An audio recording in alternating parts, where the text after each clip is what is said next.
Age 22, he meets his wife and they get married, and things are quite normal and quite regular.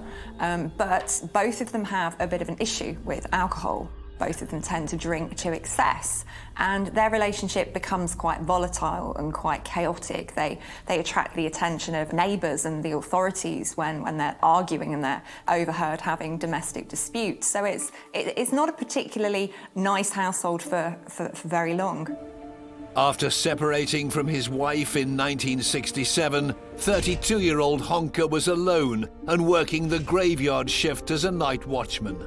So he rented a small one-bedroom apartment, which was very close to the red light district in Hamburg. And in this apartment, he created his own little world, basically. He wasn't subject to any kind of informal surveillance of other people who would question, you know, what are you doing? So it was his own little zone, essentially. And this is a place where he would live in something of a little bubble, to be honest. So I think this is a recipe for disaster for someone like him.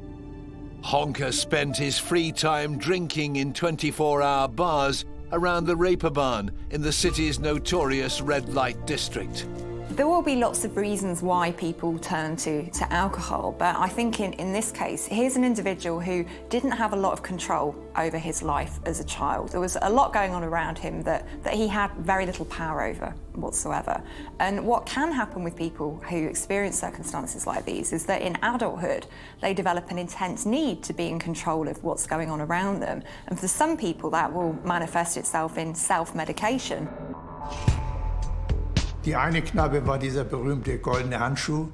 One of the bars was the famous Goldene Handschuh, the golden glove. It was named like that because it belonged to a famous boxer. And right across was the Elbschlosskeller, a bar where mainly homeless alcoholics or drifters hung out. Well, they drank plenty of alcohol. The preferred drink was grain schnapps with lemonade. Korn mit Brause, es wurde getanzt. There was dancing, and it didn't get cleaned very often. It was open all hours, round the clock, and looked accordingly. You had to be careful not to stick to the floor. And those were the surroundings and conditions. Waren also Menschen, die ganz unten angelangt waren, die da verkehrten. These people had reached rock bottom, at least the women who went there. And then, the men would take the women home with them to play sex games. Zu Hause sexuelle Spiele zu machen. The Golden Glove soon became one of Honka's favourite haunts. He would regularly visit after finishing his shift as a night watchman. The owner of the bar, Jörn Nenberg, became friendly with the man his regulars knew as Fiete. Wenn in Uniform gekommen ist, dann war man kommt. When he came in wearing his uniform, you could see that he was very proud of himself. But he was never pushy. People who didn't know him, who just saw him briefly, thought he looked a bit odd, because Fiete wasn't exactly a pin-up. At times he looked a bit creepy. Auch manchmal ein bisschen gruselig aus. A traffic accident in his 20s had left Honka with a crooked nose and a pronounced squint. Well, here's an individual who has never really had a very positive relationship when it comes to women. So he was abandoned by his mother. The relationship that he had with his wife was quite chaotic and quite unstable. So there isn't a really positive association with women in his mind at this point in time.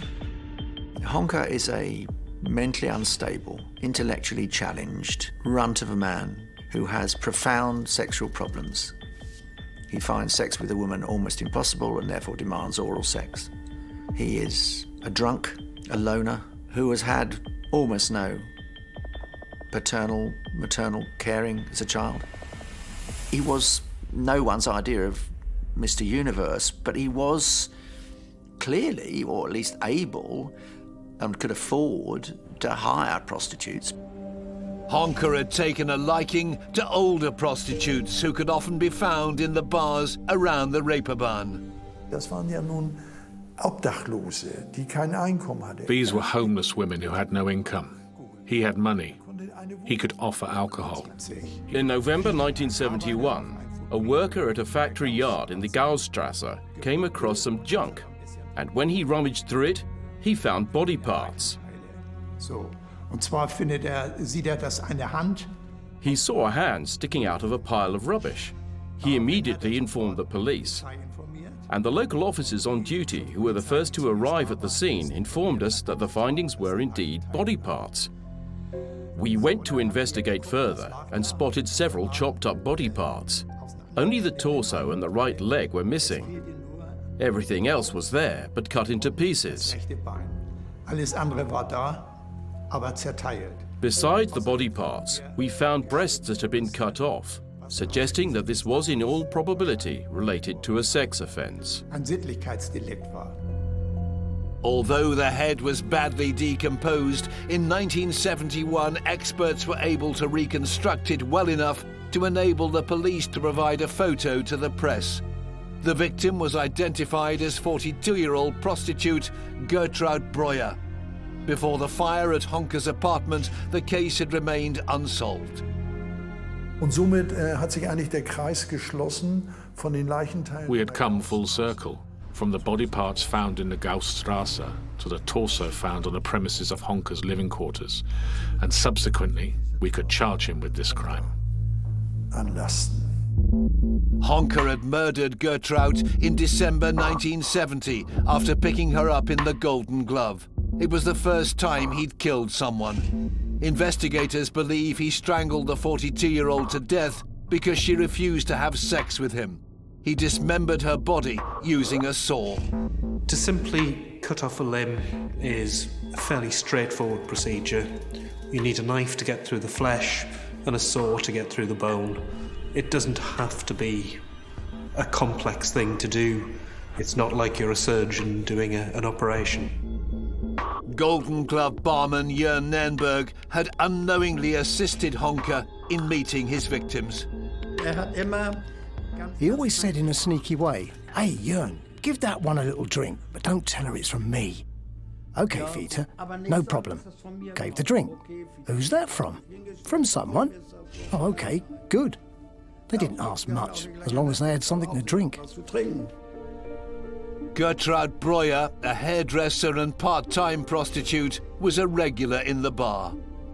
Time after time, prostitutes are killed because no one reports them missing. They live on the edge of the law. They're long past in connection with their families. They are living in a twilight world. And, well, you miss a prostitute, well, she could have given up, or she could have gone to another city, or she could have gone back to her mother, or whatever it may have been. And so they're very seldom tracked. Even though Honka refused to cooperate with the police, they had now identified one of his victims. Each time they interrogated him, detectives tried to find out more about the other three women. Aber ich weiß nicht, ich glaube, die hatte keine Wohnung. Die war eine ganze She was Zeit gone weg. for a while. One day she came back wearing nice clothes, really quite fancy, and I said, "Where have you been? I really thought you were dead." "No, I have a new boyfriend and he's wonderful." Ich habe einen neuen Freund und der ist ganz toll. But that new boyfriend was Fritz Honka, who strangled her to death in December 1974. Honka always seems to me to be kind of an accidental serial killer. He didn't fit what the BAU, the FBI's behavioural unit, call organised. He was completely disorganised. These were crimes of opportunity. He wasn't stalking these women. He wasn't planning their killings. They happened. They were part of his tragic character and part of his drinking and part of the fact that he found any kind of sexual relationship with women almost impossible, and this was the only way he could find to satisfy those desires that he had. The West German press were fascinated with Honka. Photographer Lutz Jaffe managed to capture a photograph of the mysterious killer. Back then, you could have pretty good contacts within the police. And I knew that Honka would be taken either to prison or to appear in front of the magistrate at a specific time. Someone from the police had told me about it. Das hat mir irgendjemand erzählt von der Polizei damals und dann habe ich mich da auf die Lauer. Well, and then I lay in wait for him to arrive. That's how this photo came about. As he turned around when I called, "Mr. Honka," that's how I managed to catch him. So, Und so habe ich ihn dann erwischt. The police were trying to determine a motive for the murders. Interviews with local prostitutes who'd been with Honka and lived to tell the tale revealed shocking facts about his perverse sexual tastes. Diese Frauen, die seiner Wohnung entkommen sind, The women who escaped from his home die haben Glück were gehabt. very lucky. Die Vernehmung The interrogation of these women hinted at his sexual practices, and these were sometimes catastrophic. I don't want to go into every detail here, but it was pretty terrible. Also ich will das hier nicht im Einzelnen aufführen, aber das war schon fürchterlich. Und dass man sagt, It's possible these sexual practices got out of hand and became excessive, which, I have to say, might have led to the death of a woman. möglicherweise muss ich sagen, zum Tode so einer Frau geführt haben. One of the surviving victims showed the police a scar she'd received in a brutal sexual encounter with Honka. Weil sie sich ja so aufgeregt hat über Fritz Honka, die alte Sau. Because she was so upset about Fritz Honka, that dirty old swine, as she called him, she pulled up her skirt, took off her underwear, and pointed to a scar beside her vagina. "What is that?" I asked her. She then told us that during a sexual encounter with Fritz Honka, he had penetrated her with a broom handle. That's where the injury had come from, and she ended up in hospital. She was furious, angry beyond belief, you could say. Ohnmächtig vor Wut, kann man sagen. And she wasn't the only one who needed medical treatment after spending the night with Honka. Rodney Acala was born in San Antonio, Texas, on the 23rd of August, 1943. He was on the surface, a perfectly normal boy. Didn't kill small animals or do any of those other horrible things that serial killers tend to go on to do. But in 1951, when he was 8, his grandmother, who was ill, decided that she wanted to go back to die in Mexico. And so the whole family left Texas and went to Mexico. But while living south of the US border, Acala's father left the family home to start a new life. The father abandons the family at that point in time and then goes back to live in the US. And I think that's quite a significant thing. I think that Acala's relationship with his father was quite an important one to him. And I think that's something that stayed with Acala throughout his life, and I think it does feed into his offending behaviour. Aged 12, Acala's mother moved him and his 3 siblings to Los Angeles to start a new life back in the US. He's popular, he's on the yearbook committee, he plays the piano, he runs for the school, he has girlfriends, he's on the surface an all-American or all-Mexican-American boy. After graduating from high school, Acala joined the army. But his time was cut short after a death in the family had a devastating effect on him. Whilst he's in the army, he has a nervous breakdown, and this is after his father has died. And he's given a medical discharge from the army because he has this nervous breakdown. And then he kind of goes off the radar for a while. So I think this is the period in which he starts perhaps fantasizing. His offending starts to take shape in his mind, if not in reality. And in September 1968, Acala committed a horrific crime. He lured an 8-year-old girl into his Hollywood home. This is the worst nightmare for any parent. Rodney Acala and people like him are the reason why you can't send your kids walking to school alone. He kidnaps her, he rapes her. A good Samaritan sees her get into his car, and it doesn't look right. And he follows the car to the house, and it doesn't look right. Now, this is 1968, so it's long before cell phones. He finds a payphone, calls it in, the police get there, knock on the door. Rodney shows up naked and says, "Hey, I'll be right with you." But 25-year-old Acala wasn't planning on getting caught red-handed. He runs out the back naked, okay? And the police officer, who's by himself, looks down, and it's one of those situations where it's save this bleeding little girl on the floor who's unconscious and very close to death. She was in a coma for 33 days after this happened. So it's save the little girl or catch the bad guy running out of the back. And he did the right thing. He saved the little girl. But that meant Acala got away. It was a horrifically depraved and violent attack on a child that seemingly came out of nowhere. Where was the motive for that? There was no sexual abuse that we know of in his childhood. There was no antipathy to women. It was an unexpected bolt from the blue. Acala decided to run far away from his crimes, 3,000 miles across the US. The description of the potential kidnapper given to a police sketch artist by Robin's friend looked remarkably similar to a known child molester. This was a big deal media-wise because we had a missing 12-year-old girl, and Acala's parole officer saw the composite on TV, and he called detectives and said, you guys need to check out Rodney Acala. It looks like him. It sounds like him. You got to look at Rodney Acala.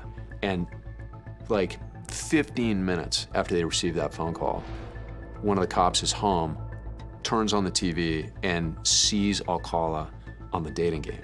Bachelor number one is a successful photographer. Please welcome Rodney Acala. Rod, welcome. And the host introduced the bachelors, and bachelor number one was Rodney Acala. The detective frantically tried to call the police department and let other detectives know that he was on television so that they could turn it on and see him. Acala's appearance on the program, where women pick eligible bachelors without seeing their faces, was recorded 10 months earlier in September 1978. On the show that day with Acala was actor Jed Mills. The vibes I got from him while we were doing the show and backstage and even during the actual filming were not good vibes. There was something wrong with this guy. Jed had met Acala backstage before the recording. Didn't talk much. We were guys, and he was this rather good-looking, creepy-looking guy, though. He had the weirdest fit football haircut. Everything was like perfect. The other guy and I were getting along very nicely, and we were talking about this and that, and every now and then this creepy guy would say something, like he had an attitude, because he knew better than everybody else. When the cameras began rolling, Acala turned on the charm. I'm called the Banana, and I look really good. Can you be a little more descriptive? Peel me. On the dating game show, the woman questioner asks each of the eligible bachelors, I'm going to eat you. What food are you? So Acala, when he gave his answer, says, well, I'm a banana. Unpeel me. And I said, oh my God, this guy's such a creep. But it was enough to win him the date. Well, I like bananas, so I'll take one. Number one, bachelor number one, all right. On the outside, Acala appeared to be a charming, good-looking man. But deep inside, he was hiding a dark history. What the viewing public didn't know was that contestant number one was a serial killer. By the time he appeared on the show in September 1978, Acala had already killed 5 women.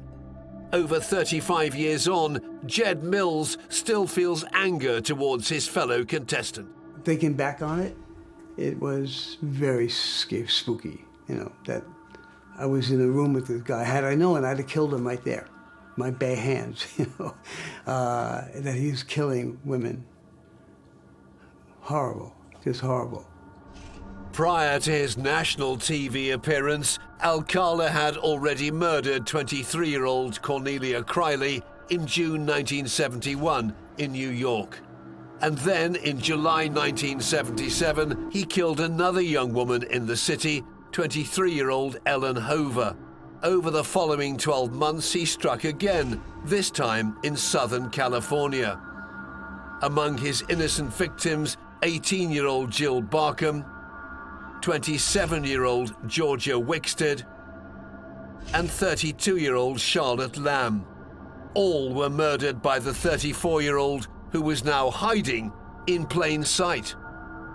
Most serial killers, or killers in general, want to avoid detection, want to avoid publicity, want to avoid the spotlight, and this guy was actually seeking it out, which is, an indication of his personality. He really does love being in the limelight, so I think he would have really enjoyed appearing on that dating show in the 1970s. Alcala pled guilty to both New York murders, taking his total number of victims to 7. In 2010, over 100 pictures found in Alcala's Seattle storage unit were released into the public domain by detectives in a bid to identify potential victims. As a result, Alcala has since been charged with killing a 28-year-old woman in Wyoming in 1977. Many of the photographs found in the locker were too graphic to be released, meaning many of the women remain unaccounted for.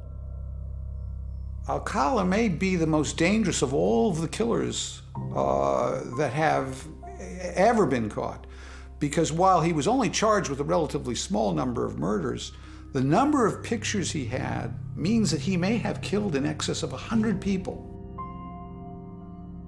Given the volume of the photographs, we always knew that we had other victims. We didn't know who they were.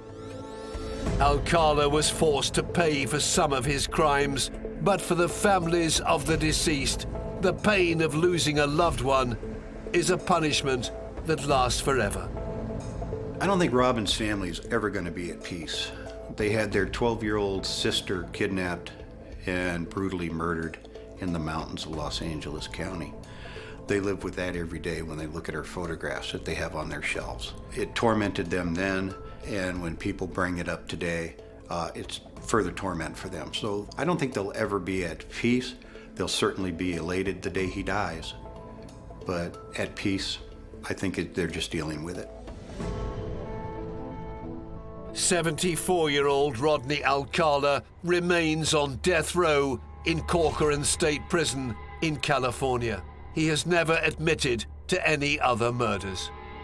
Well, if I was to describe Alcala with 3 words, it would be me, me, me. This man is an absolute narcissist, and he doesn't care about the rights or the feelings of other people, and all of his behaviour revolves around him. So he's somebody who was only going to ever pursue his own desires, and unfortunately, this ended up in a lot of people losing their lives. For these psychopaths, their main thing, they want to control things. They want to be in control, they want the attention on them. That's kind of what drives them.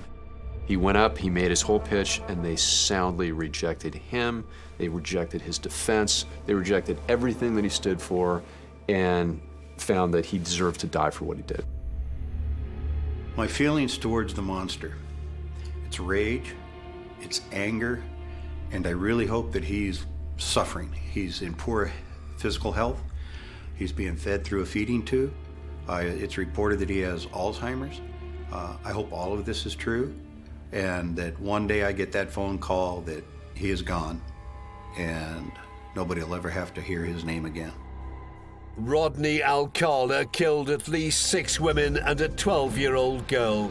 He was a terrifying predator hiding behind a charming persona and attacked his victims for nothing other than his own selfish pleasures.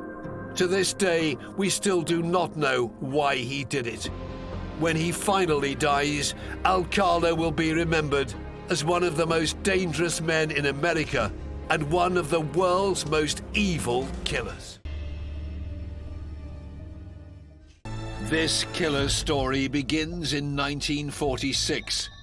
Theodore Robert Bundy was born on the 24th of November at the Elizabeth Lund Home for Unwed Mothers in Burlington, Vermont. This was the 1940s in America. The ideal nuclear family was mum and dad who were married, that nice family unit where everything is very neat and very defined. And people who were outside of that ideal really were stigmatized. To avoid that judgment, Ted's 22-year-old mother, Eleanor, moved back to her parents' home in Philadelphia, Pennsylvania, where her parents brought up Ted as their own. The unusual part of his childhood is how he's raised. He's adopted by his grandparents. He's raised alongside a person who he is told is his sister. But she wasn't. She was actually his mother. This arrangement went on for almost 4 years, with Ted's grandparents as his main carers. His grandfather was quite a violent character, so that suggests to me that very early on in his life, he's almost in a bit of a survival mode. I'm not safe within this home. Just before his 4th birthday, Eleanor moved to Tacoma, Washington. There she met and married Johnny Bundy in 1951. They formally adopted Ted when he was 5 years old. The couple had 4 children together, but Ted reportedly didn't form a close bond with his new family and still believed his mother was his sister. Ted Bundy is somebody who has always been really conscious of his social class. He came from quite humble beginnings, that the family were quite poor, and he was really quite aware of that and really quite embarrassed and ashamed by it. An exceptionally bright student, Ted Bundy enrolled in the University of Washington in 1966 to study Chinese. There, aged 20, he met and fell in love with a woman called Stephanie. This was his dream girl. This was the woman he was going to marry. This is the woman to which he was dedicated. It was romance in the realest sense that you could imagine it. But she suddenly dumped him. One of the reasons that she cited was that he wasn't ambitious enough. And I think this would have really hit Ted Bundy quite hard, because this feeds into his anxieties around his social class and those feelings of unease and those feelings of not being good enough. So what we've got happening here is this resentment brewing. Bundy dropped out of university in 1968. The following year, he returned to the East Coast in what he later described as a bid to understand his roots. Whilst there, Bundy unearthed a family secret. He discovers his true identity. He discovers that the woman that he's considered to be his sister for his whole life is actually his mother. And he discovers his birth certificate, and the birth certificate says he's illegitimate. The 2 most important women to him, his mother and his mother's surrogate, and the woman he wanted to marry, in essence, both deny and abandon him. The significance to him of that is that women simply cannot be trusted. She was at home asleep in her house one night when Ted Bundy broke in, and he beat her with a metal pole and he raped her, and she was in a really terrible state. Many people think this is something that just kind of came out of the blue, but I would say absolutely not, it didn't. I think this was an attack that was built up to.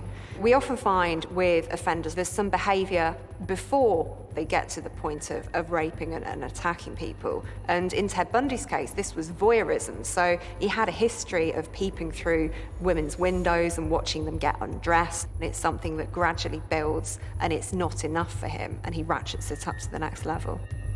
The violent assault left the young woman unconscious for 10 days. She sustained injuries from the blows to the head. That will cause brain damage and brain swelling. And when he sexually assaulted her with a metal bar, that caused damage to her internal organs, and she was left permanently altered by those injuries. Seattle, Washington, February 1974. It was here that 27-year-old Ted Bundy attacked again and turned from rapist to killer. It's no coincidence that she's a university student who he sees as privileged, who he sees as undeserving, whereas he's somebody who's really hard done by. And it is that constant jealousy, that constant underlying feeling of shame that drives a lot of his violence. Bundy's chosen target was a 21-year-old University of Washington student called Linda. He broke into her room. He very severely attacks her. He really does bash her skull when he carries out the assault on her. She doesn't survive the attack. That night, after he'd attacked and killed Linda, Bundy moved her away from the campus. He dumped her body in the dense woods of Taylor Mountain Forest, a 30-minute drive from the university. It's very important that he maintains control over the victims, even after he's killed them. So he doesn't just leave them where they are. He wants to be able to know where they are. He wants to have control over them. So he chooses a local beauty spot, Taylor Mountain. It's a place that people generally go to enjoy. But for him, it really is a macabre dump site. Linda's body was found a year later in 1975. Her death marked the start of a furious spate of killings. At this time, Bundy quit law school in Tacoma after just 6 months.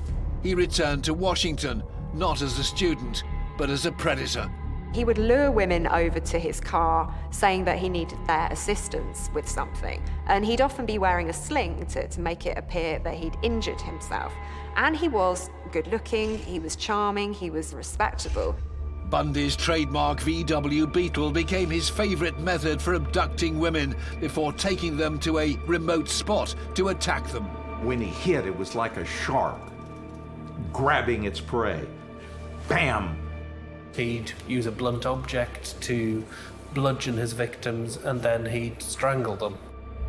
After 8 aggravated murders of young women in the first half of 1974, a rate of more than 1 a month, fear spread across the Pacific Northwest. I think Ted Bundy enjoys the feelings of power. He enjoys the feelings of control. So you start to see the attacks get closer together because he's having to escalate his offending to get that same feeling of power. We know with psychopaths like Ted Bundy, they're prone to boredom, so they will start to mix it up a bit and offend in different ways. Then, in the summer of that year, Bundy changed his MO. He now decided to attack in broad daylight. On July the 14th at Lake Sammamish State Park, just over 15 miles southeast of the University of Washington, Bundy attacked 2 young women, 23-year-old Janice and 19-year-old Denise. Denise was last seen entering a public restroom in the park. There are some witnesses to these crimes, and there's one common denominator, and that seems to be a man called Ted who drives a VW Beetle. So that begins to narrow the field a little. Bundy later said that he kidnapped both women from the state park within a few hours of each other. He raped them and made one watch as he murdered the other. Around 2:45 a.m. on January the 15th, 1978, Ted Bundy broke into the Chi Omega sorority house. He's somebody who's familiar with college towns, with college buildings. So I think he knew that there were many women in this house, and that was his intention all along. Within 15 minutes, he'd attacked 4 women, brutally, cracking their skulls, breaking their collarbones. 21-year-old Margaret was hit with a piece of firewood and then strangled to death with her stockings. 20-year-old Lisa was beaten unconscious, raped and killed. The attack is incredibly brutal. There's rape, he beats people, he knocks people's teeth out, he bites the buttock of one of the victims. The magnitude of the terror for the victim is as intense as the magnitude of the rage by the perpetrator. 2 others were both severely beaten and assaulted. Miraculously, they survived. Within the hour, the sheriff of Leon County, Ken Katsaris, was called to the crime scene. When I got there, I did check with the investigators. They had secured the scene. We knew that we had 2 who were obviously dead, and 2 that they believed may die. You could tell which one was first. You could tell which one was second, third, and fourth. But you could tell how much energy that he expended. This was not the end of Bundy's activity that night. As I'm standing outside of the sorority house, we get a call that there's strange noises coming from a condo next door. And I sent an investigator immediately because I said, 6 blocks away, could it be? He's doing it again, which only tells you he couldn't help himself.